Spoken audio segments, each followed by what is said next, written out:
What if I told you that the shadiest, most problematic spots in your garden, the places where tomatoes won't grow, peppers refuse to fruit, and even lettuce looks sad, could actually be your most productive areas?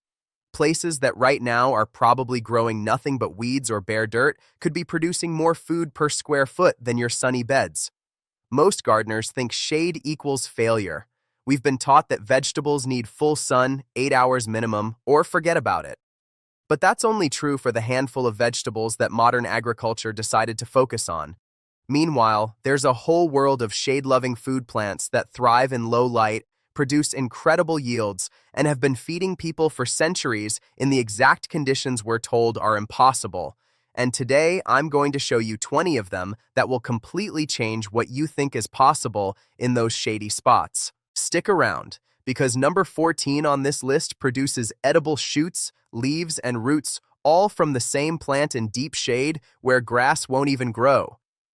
And number 18 was deliberately planted under walnut trees, the most toxic environment for plants, and it thrived anyway. Hey there, welcome back. If you're new here, make sure you hit that subscribe button right now because we're all about practical gardening wisdom that actually works. The kind of knowledge that solves real problems instead of creating new ones. We post videos every week that'll help you turn your problem areas into productive spaces. And to everyone who's been here before, thank you for coming back. Your comments about transforming shady spots and growing food where nothing else would grow have been inspiring. Keep those success stories coming. All right, let's talk about shade. Most gardening advice treats shade like it's a disease. Full sun vegetables dominate every seed catalog, every gardening book, every YouTube video. And if you have shade, well, tough luck. Grow hostas and call it a day. But here's what nobody's telling you. For most of human history, people grew food in forest gardens, under tree canopies, in the understory of woodland areas. They didn't have acres of open, sunny fields. They had shade. And they figured out what actually grows there. Plants that evolved in forests, under trees, in conditions where dappled light and cool soil are normal. Plants that produce incredible food without needing full sun. Modern agriculture ignored all of these plants because they don't fit the industrial model. You can't grow them in massive monoculture fields. You can't harvest them with machines. You can't ship them across the country. So they got left behind. But for home gardeners, these shade-loving plants are absolute gold. They solve the single biggest problem most of us face: what to do with areas that don't get enough sun. They let you turn unproductive space into food-producing space. They extend your garden into places you thought were useless. And here's the beautiful part. Many of these plants are perennials, which means you plant them once and they produce for years or even decades. They're low maintenance because they're adapted to forest conditions where nobody's out there fertilizing and watering. They have fewer pest problems because modern garden pests are adapted to sunny garden vegetables, and many of them produce in seasons when your sunny garden is dormant, early spring before the trees leaf out, or late fall after everything else is finished. So let's dive in. Here are 20 shade-loving food plants that will thrive in the spots where nothing else grows, ranked from impressive to absolutely incredible. Number 1, let's start with ramps, also called wild leeks. If you've heard of these, it's probably because fancy restaurants charge ridiculous prices for them. Ramps grow wild in the forests of Appalachia and the eastern United States, carpeting the forest floor in spring before the trees fully leaf out. They taste like a combination of garlic, leeks, and onions with a punch that'll wake up any dish. The leaves, stems, and bulbs are all edible. Ramps are perennial and grow in deep shade under deciduous trees. They're one of the first things up in spring, often poking through snow. You can harvest the leaves without disturbing the bulbs, giving you years of production from the same plants. They prefer rich, moist soil like you'd find on a forest floor, and once established, they'll naturalize and spread. The only catch is they're slow to establish from seed, taking several years. But you can also plant bulbs for faster results. Ramps basically grow themselves. No weeding needed because they're up and done before most weeds even start. No watering needed because spring soil is naturally moist. No pest problems. They're the perfect example of a plant that thrives on neglect in shade. Think of them as the gourmet ingredient growing in the spot where you thought nothing would survive. Number 2 is wild ginger. And no, it's not related to the tropical ginger you buy at the store, but the roots have a similar spicy, aromatic flavor. Wild ginger is native to North American forests and grows as a low ground cover in full to partial shade. The roots can be used fresh or dried as a spice, and the plant is so attractive that it works as ornamental ground cover while producing food. Wild ginger is evergreen in mild climates and forms dense mats that suppress weeds. It has beautiful heart-shaped leaves and unusual maroon flowers that hide under the foliage. The plant spreads slowly but steadily, and once you have a patch established, you can harvest roots sustainably by taking small amounts without damaging the colony. It grows in dry to moist shade, handles root competition from trees, and asks for absolutely nothing in return. This is the plant you put under trees where grass has given up, and 5 years later, you've got a beautiful, productive ground cover that's also a spice cabinet. It's like having a living mulch that flavors your food. Number 3, watercress. Now, you might think watercress needs full sun because you see it growing in streams in open areas, but it actually tolerates and even prefers partial shade, especially in hot climates. Watercress is one of the most nutrient-dense foods on the planet, literally ranked number 1 in a study of powerhouse fruits and vegetables. It's peppery, delicious, and grows like crazy in the right conditions.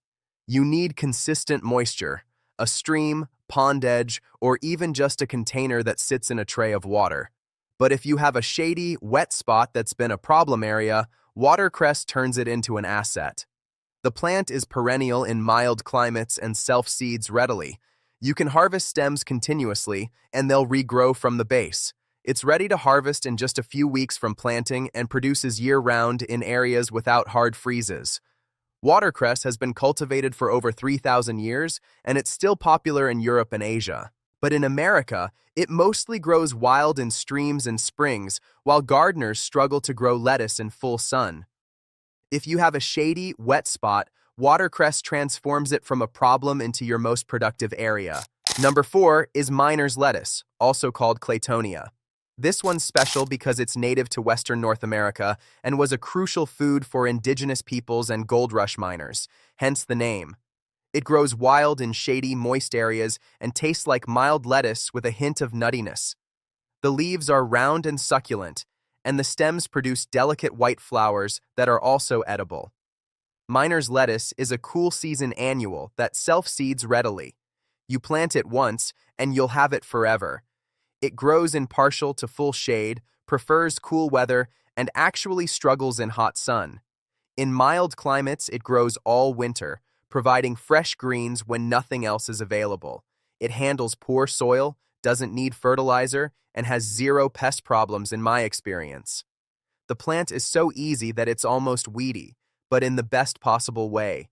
You want it spreading into every shady corner because that means free food?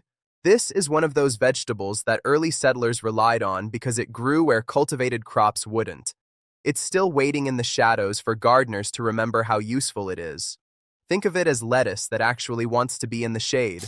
Number 5, wood sorrel, which grows wild in forests across most of the world. The leaves have a sharp, lemony flavor from oxalic acid and are amazing in salads or as a garnish. All parts are edible, leaves, flowers, and seed pods, and the plant produces from spring through fall. Wood sorrel is perennial and grows in partial to full shade. There are several species, but they're all edible and all easy to grow. The plant forms low mats or clumps depending on the species, with clover-like leaves and delicate flowers in white, pink, or yellow. It tolerates dry shade once established, which is rare for productive plants. And here's the thing. Wood sorrel is often already growing wild in shady areas of your garden. Most people see it as a weed and pull it out, not realizing they're destroying a productive, edible plant that's trying to give them free food. If you don't already have it, plant it deliberately in shady areas and it'll naturalize. It's tangy, nutritious, beautiful, and requires zero maintenance. It's nature's way of filling shady niches with something useful. Consider it the volunteer plant that's actually welcome. Number 6. Ostrich fern fiddleheads. Fiddleheads are the tightly coiled young fronds of ostrich ferns, and they're considered a delicacy. They taste like a cross between asparagus and green beans with a nutty flavor, and they're harvested in spring before the fronds unfurl. Ostrich ferns grow in partial to full shade, prefer moist soil, and are native to North American forests. They're extremely cold-hardy and can handle conditions that would kill most vegetables. You plant the crowns, and they'll spread slowly via underground runners, eventually forming colonies. Each spring, the fiddleheads emerge, and you can harvest them for a few weeks before letting the fronds open to feed the plant for next year. Once established, ferns require zero care. They handle root competition, dense shade, and even seasonal flooding. The mature fronds are beautiful and ornamental, so even when you're not harvesting, the plants look intentional. This is another case where fancy restaurants charge premium prices for something that grows wild in forests and requires no work in shady gardens. One important note, make sure you have ostrich ferns specifically, as not all fiddleheads are edible. But once you have them, you've got a perennial spring vegetable that thrives in shade. Number 7 is alpine strawberries. Unlike regular strawberries that need full sun, alpine strawberries tolerate partial shade and actually benefit from afternoon shade in hot climates. These are the tiny, intensely flavored wild strawberries that taste like concentrated strawberry essence. The plants are small, forming neat clumps, and they produce fruit continuously from spring through fall. Alpine strawberries are perennial, evergreen in mild climates, and incredibly low maintenance. They handle shade, poor soil, and drought better than regular strawberries. The fruit doesn't get huge. Each berry is maybe the size of your thumbnail, but the flavor is incredible. And unlike regular strawberries that send out runners everywhere, alpine strawberries stay in neat clumps and only spread by seed. They're perfect for edging shady paths or planting under fruit trees. They produce year after year with no care, no fertilizer, and minimal water once established. This is the strawberry that grew wild in European forests for millennia before anyone bred the big, bland supermarket varieties. For shade gardeners, they're perfect because they produce real fruit in conditions where regular strawberries would barely survive. It's like having a perennial fruit that works as ground cover in the shade. Number 8, Solomon's Seal. The young shoots are edible when cooked and taste similar to asparagus. Solomon's seal is a perennial native to North American and Asian forests that grows in partial to full shade. It has graceful arching stems with pairs of leaves and small dangling white flowers in spring. The young shoots are harvested in spring just as they emerge, similar to asparagus. You cut them when they're 6 to 8 inches tall, before the leaves fully unfurl. Once the plant is established, you can harvest some shoots while leaving others to grow and feed the rhizome. The roots also have traditional medicinal uses, though you'll want to research proper preparation. Solomon's seal spreads slowly and isn't aggressive. It handles dry shade, root competition, and deer browse. The mature plants are beautiful enough for an ornamental shade garden, so you're getting food and aesthetics from the same plant. This is another example of a forest plant that indigenous peoples and early settlers used regularly, which then got forgotten as we focused on sunny garden vegetables. But it's still there, still growing in forests, still ready to produce food in your shady areas if you give it a chance. Number 9, stinging nettle. Now, I know what you're thinking, stinging nettle, that painful weed. Yes, exactly that one. Because once you get past the stinging part, which disappears when you cook the leaves or dry them, you've got one of the most nutritious greens on the planet. Nettle is higher in protein than most vegetables, loaded with vitamins and minerals, and has been used as food and medicine for thousands of years. Nettle grows in partial shade to full sun, but actually prefers the moisture and coolness of shady areas. It's perennial and spreads via rhizomes, so you want to plant it somewhere contained or where it can naturalize. The young leaves in spring are harvested wearing gloves, then cooked like spinach. They taste like a rich, earthy green. Better than spinach in my opinion. You can also dry the leaves for tea, which is nutritious and caffeine-free. Once established, nettle is unstoppable. It grows in poor soil, wet areas, dry shade, pretty much anywhere. It has no pest problems because, well, it stings. And it actually improves soil because it's a dynamic accumulator pulling up minerals from deep in the ground. This is the ultimate example of a weed that's actually an incredibly valuable food plant. Plant it deliberately in a shady corner and you'll have nutrient-dense greens every spring forever. Number 10, chickweed. Another plant that most people consider a weed, but which is actually a productive edible green that thrives in shade. Chickweed has tender stems and small leaves that taste like mild lettuce with a hint of corn flavor. It's delicious raw in salads or cooked as a pot herb. Chickweed is an annual that self-seeds readily and often grows as a winter annual in mild climates, providing fresh greens all winter in partial shade. The plant forms low mats and produces tiny white flowers. It prefers cool weather and moist shade, often growing under trees and shrubs where nothing else will. You can harvest it by cutting handfuls of stems and leaves, and it'll regrow quickly. Chickweed is already growing wild in many gardens, especially in shady, moist areas. If you have it, stop pulling it out and start eating it. If you don't have it, scatter some seeds in shady areas and let it naturalize. It's nutritious, mild-flavored, productive, and requires zero care. It's basically nature's way of providing free salad greens in the shade. Think of it as the volunteer crop that keeps showing up because it knows you need it. All right? If you're realizing that your shady problem areas are actually opportunities, do me a favor and hit that like button right now. It helps other gardeners discover that shade isn't a death sentence for food production. And if you're enjoying this and want more practical solutions for challenging garden spots, make sure you're subscribed. We're building a community of gardeners who solve problems instead of giving up, and I'd love to have you as part of it. Number 11, hostas. Yes, the ornamental shade plant that's in every suburban yard. Turns out, hostas are edible. The young shoots in spring, called hostans, are harvested and eaten in Japan and Korea, where they're considered a delicacy. They taste like a cross between asparagus and lettuce, with a mild, pleasant flavor.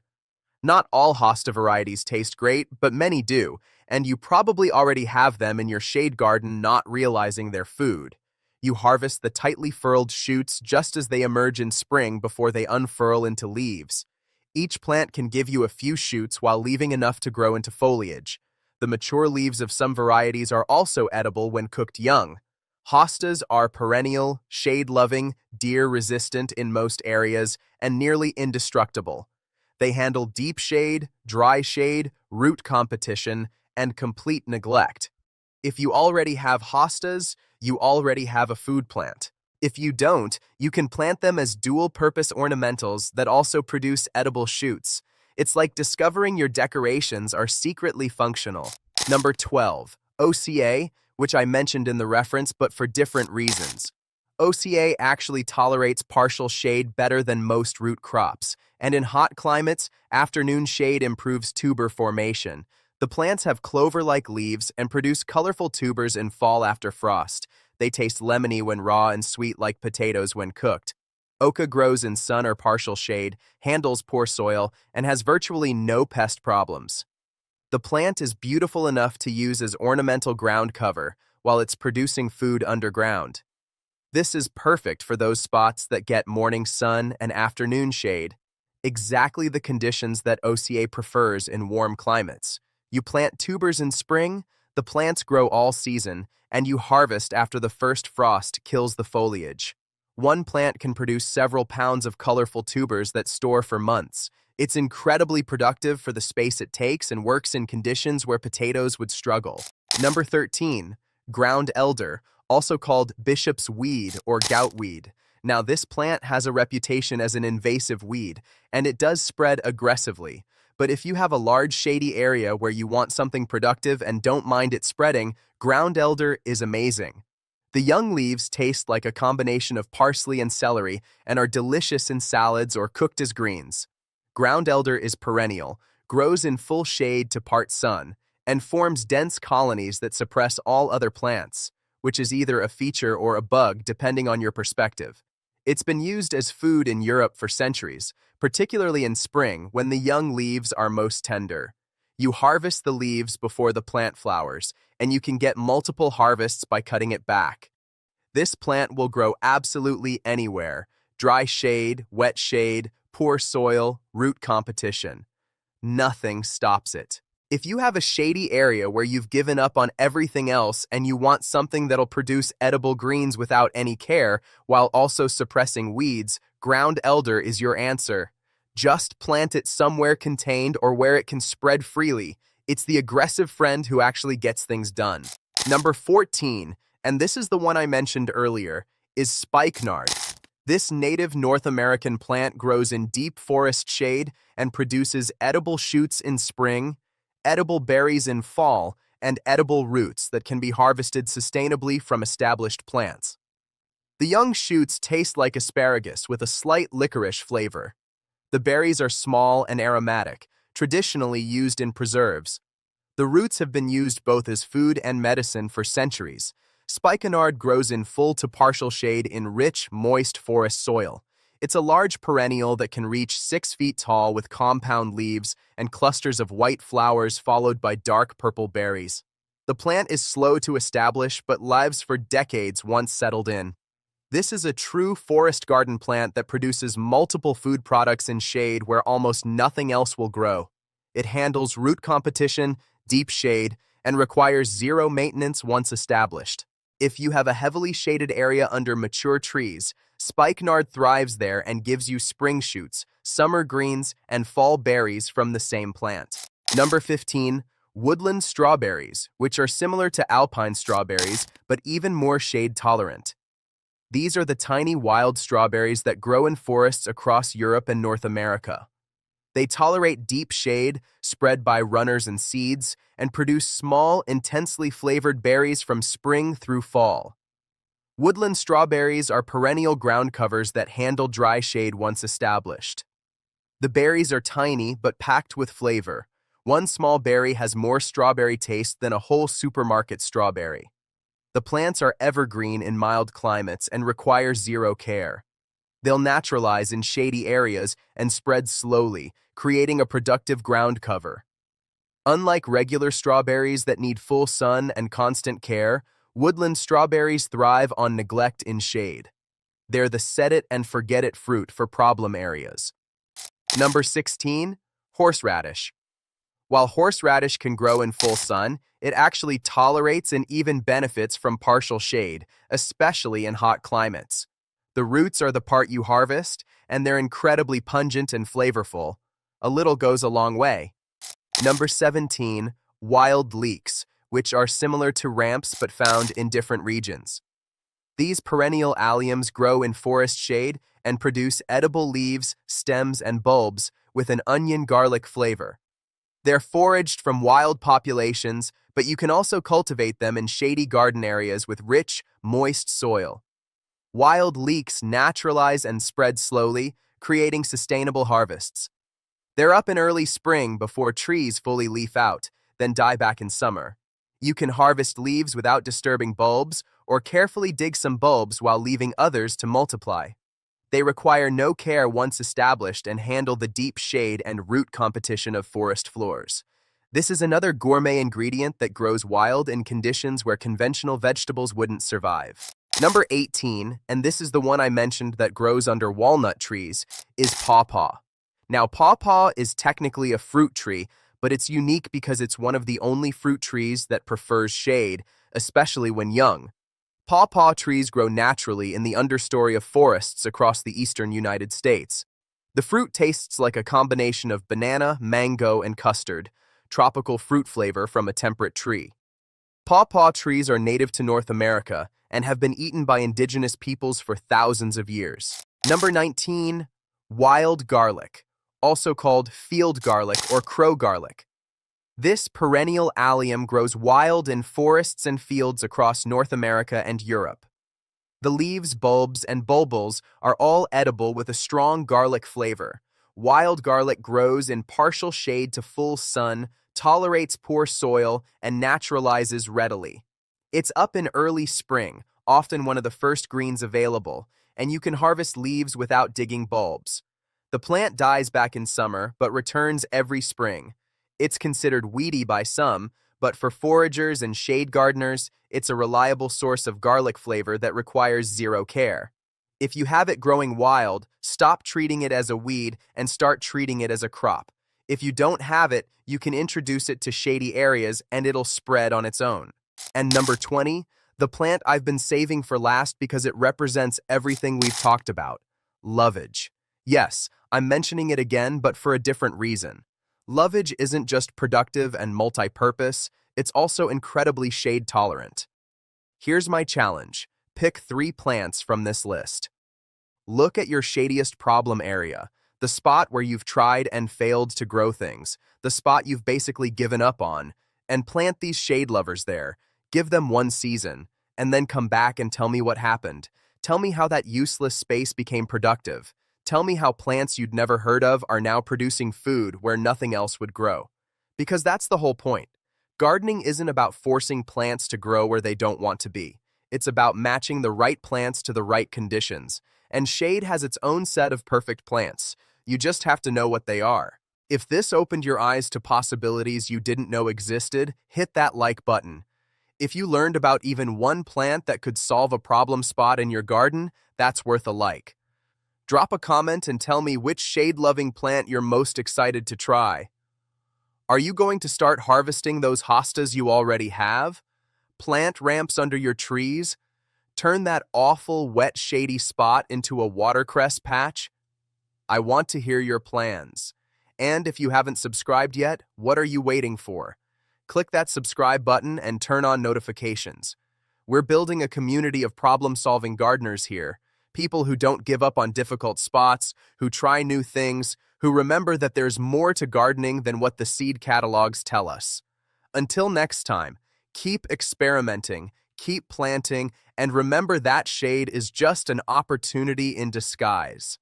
I'll see you in the next video. Now go turn those shady spots into food-producing powerhouses.